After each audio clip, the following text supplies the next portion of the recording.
Hi everyone and welcome back to the channel. This is your host Carmina, today back at you with another video on the cards of truth. And today is the turn of the 10 of diamonds. So you can use the interpretations, the meanings in this video to assess the 10 of diamonds card when you do a card spread. And you can also use it to look at the 10 of diamonds day every year, and also to look at the person who is born on a 10 of diamonds day. So as usual, we're going to start with the general meanings. Before that, if you're interested in these card videos, you can check out, there's a long playlist with each and every one of these videos, and there are also older playlists for people who are at a more beginner level. Also, if you like the cards used in this video, they are part of the deck that I designed, and you can order one. The week before Easter, I'm not going to ship anything because it will get super delayed. So if you want a deck, you can order this week. Okay, so 10 of diamonds. The 10 of diamonds card is, as we can see, it's a red card.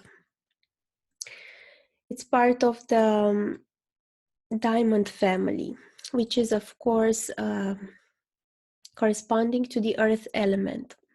It's a receptive suit. It's a suit related to things of value, things of worth. It's a suit related to finances, but also concrete skills, and also related to land in general. So the 10 is the pip card with 2 digits. After we went through that cycle that corresponds to planets, to nodes from ace to 9, we arrived at the 10, the 10 of diamonds, and that is, we can say it's a coronation. It's like a reward of whatever effort was put into the diamond suit. So of course the 10 of diamonds is a positive card. It's a card of rewards with your concrete skills, rewards with your finances, rewards with your land. It's a very nice card to get in the card spread. If you see the way it is here in the deck, it is presented as a quarter of a circle, because if you put all of the tens together, you can create a circle. And also the red tens in the tarot, they can correspond to the wheel of fortune in the major arcana. So it's like rewards that come to you, the 10 of hearts and the 10 of diamonds. So they are the rewards that are more comfortable to achieve as compared to the rewards at the black tens, the 10 of spades and the 10 of clubs, for which we have to make an effort to make magical things happen, because the black tens correspond to the magician card in the major arcana of the tarot. So what happens if the 10 of diamonds is reversed, or in the cards of truth spread it has some more cruel influences, if it has Pluto, Saturn, North Node? Well, if it's reversed, the energy can be delayed. The energy can be not fully matured of this 10 of diamonds. So when you see a reverse card, you just take a step back and think about the previous card in the natural sequence. So for the 10 of diamonds, you have to take a step back and instill yourself with the energy of the 9 of diamonds before you can proceed to the rewards, the 10 of diamonds. Also, in the card system, if you see that 10 of diamonds with the factors that I mentioned, Mars, Saturn, North Node, Pluto, it means either there will be a delay or there will be an ego lesson, especially if Pluto's there. It's like the person invests a lot of expectations into these material rewards, but they come with a price. And it also shows that they may get them, but they will realize maybe that's not the most important thing for them. So yeah, with these cruel planet, there's always a hard lesson coming. Yes, the Ten of Diamonds we discussed in the other cards in the series. Each of them was corresponding to a planet or to a node. At the Den, it corresponds to the ecliptic. It corresponds to the path that the other cards are on. It's like kind of like the 10th house. It's the actions for which we are seen, for which we are noted in the world. And yeah, that's the 10 of diamonds. And now I'm going to talk about the underlying and overlying card for the 10 of diamonds. The underlying card is the card in the position, in the same position of the 10 of diamonds, in the natural,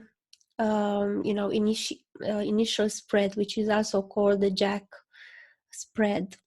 And this one that we talk about that contains the birth cards is called the Queen spread, and the overlying cards are contained in the so-called King spread. So I'm just gonna do this here. Yeah, I also forgot to mention that today's episode is brought to you by Spring Flowers, okay? Enjoy them while they last. So for the 10 of diamonds, the underlying card is the Queen of Clubs.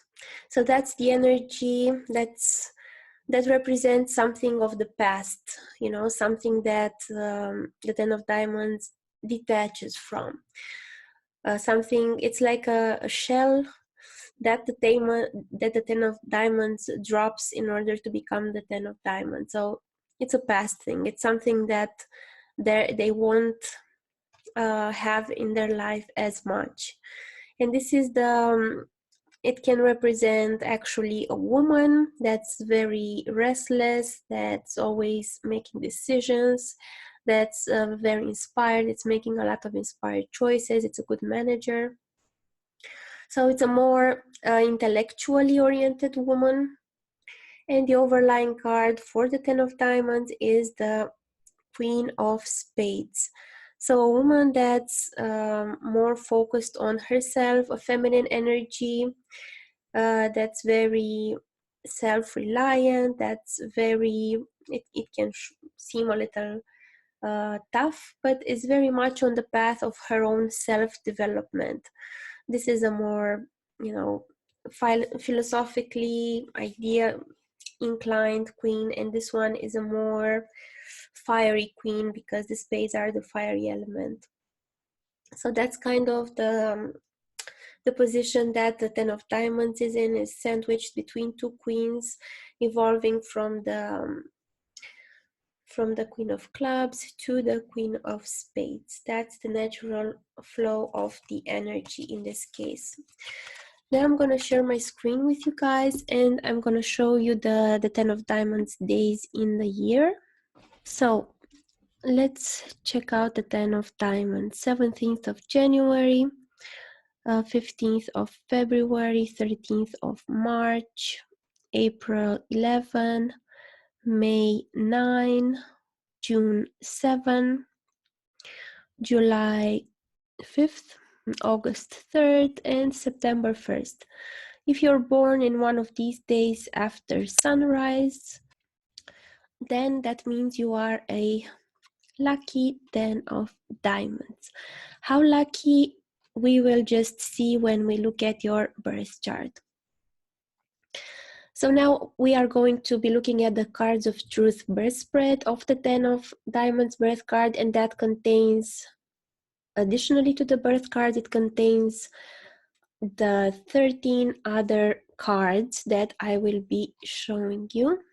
So we can see here the birth card, we can see the queens, the two black queens cornering the 10 of diamonds, and then we can see the other cards. Of course, as usual, this will only tell you half of the story. I'm going to focus on the card meanings. It's also very important where the exact planets are placed depending on your birth time and place. And the cusps are also really important. So this is just a part of the judgment of the Ten of Diamonds birth card. It will depend of each and every person's birthplace, time, and date. The Ten of Diamonds birth card is, of course, being born as a diamond. They know they have something of value to offer to the world. They have something in abundance because they're a 10.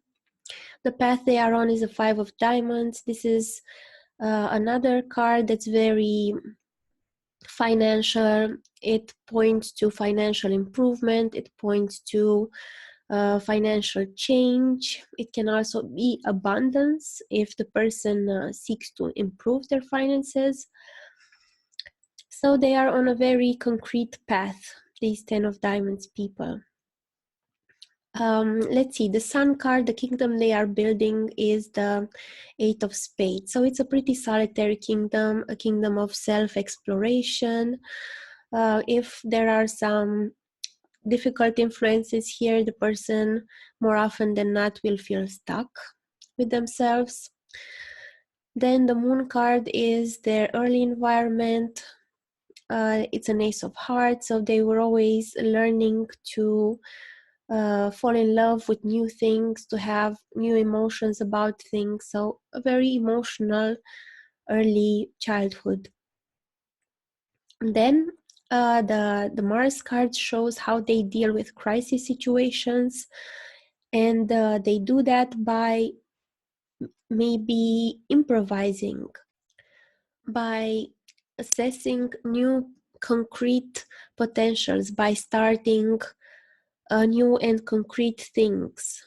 Maybe has something to do with real estate, because Mars is also the planet that deals with real estate, and the Ace of Diamonds is like a barren plot of land. So then we have the Queen of Diamonds on the Mercury card.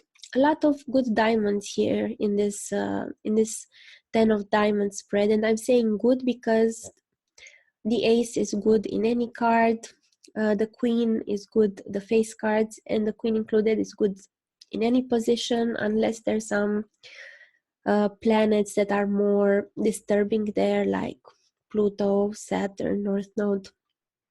But in general, I see very nice diamonds for these people. They have the capacity to be very grounded, and they have the capacity to shine in other people's lives. Wherever they go, they will shine. As any diamond birth card, they will be noticed. Of course, it also depends where the self factors are, where the planet with the highest number of degrees from Sun to Saturn is, where their ascendant is, where their ascendant lord is. So those are all to be taken into consideration. But generally, just at first glance, I really like their Mercury card, the Queen of Diamonds. Very capable in managing their lives, very business-oriented people. Okay, because Mercury is also the business card. So their communication is always concrete. Their communication is reliable. They're very energetic. They're really focused on this concrete element, and in a sustaining way. The Jupiter card is also good because we like to see a 5 on a Jupiter card. It's the number that resonates with Jupiterian energy. The 5 of Hearts is a change of heart, a change of mind. So financial crises that are averted, not financial, emotional crises that are averted, emotional crises that are made sense of. This is a little difficult here. The Venus card is the 3 of clubs. So this shows what they like. They like things with an intellectual flavor. They like thinking for themselves. They are also attracted in relationships to people that are independent thinkers, so maybe a little bit argumentative, but they enjoy that. Otherwise, they would get bored. And then we have the Saturn card. That's a good thing to have there, a 3 of Spades. So how they deal with, heavy situations in life.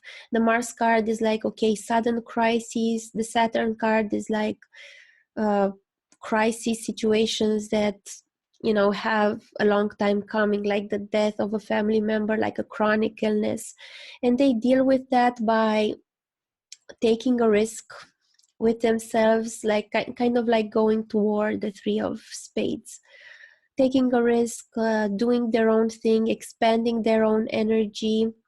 That's what they do. So it's really a good card to have on the Saturn card. The South Node is the 7 of Clubs. It shows half of where they've been. So they've been a lot letting go of their ideas. Probably they've been very philosophical in a past life. You also have to look at the South Node planet. And in this particular example, it's with the 3 of Spades. So a very tense energy in their past. And the North Node is 9 of Hearts. So they need to develop surrendering to a more divine type of love and compassion, like seeing everything as equally deserving to be loved, even if they don't like it. This is the 9 of Hearts. And of course, we also have to look at the North Node in general. In this particular case, see, the person has to develop their feeling, their family ties, their own emotional potential. And the ecliptic we already discussed. The Uranus card is what they bring to the table on a collective level, and that's also their overlying card. So they are, when they are very, when they're forging their own path in a consistent manner and not really preoccupied for validation, that's when they will serve as inspiration for other people. And then the Neptune card is how they bond to the world on a deeper level. And of course, the Neptune energy also has its dissolving and replenishing, so it comes in waves. And how they do that is intellectually. Like for them, the intellect is also a spiritual, a means towards spirituality. And then the Pluto card, that's always a difficult card. Where Pluto is, they really want to be, they want to achieve this divine friendship with finances, which is the 9 of Diamonds. They put a lot of effort in it. Maybe they put a lot of effort into interpreting the things around them and being intuitive and just knowing everything concrete that's going around them. But they need to give that up. They need to purify that. They need to realize that's not the most important thing in order for them to become a better birth card, the 10 of Diamonds. As we always say, usually the Pluto card is the one number less than the birth card. You will see that in 80% of the times. That's about it for today, you guys. I hope you're enjoying these in-depth card classes. We're also having card classes in a group that we started on March 24th, and we're going to go on with them until June 9th. And probably after that, we will do another series. If you're interested in these cards, check out the link below. If you want a reading, or you want to see my website, if you want to connect with me on Facebook and all that, you can check out also the description box. Again, my website changed from yourstarsaligned.com to carmina-amza.com. And check out the monthly giveaways when I give, each month I give to one lucky subscriber a deck of Cards of Truth. there are only very few left. So, okay, I'll talk to you later, guys. Bye.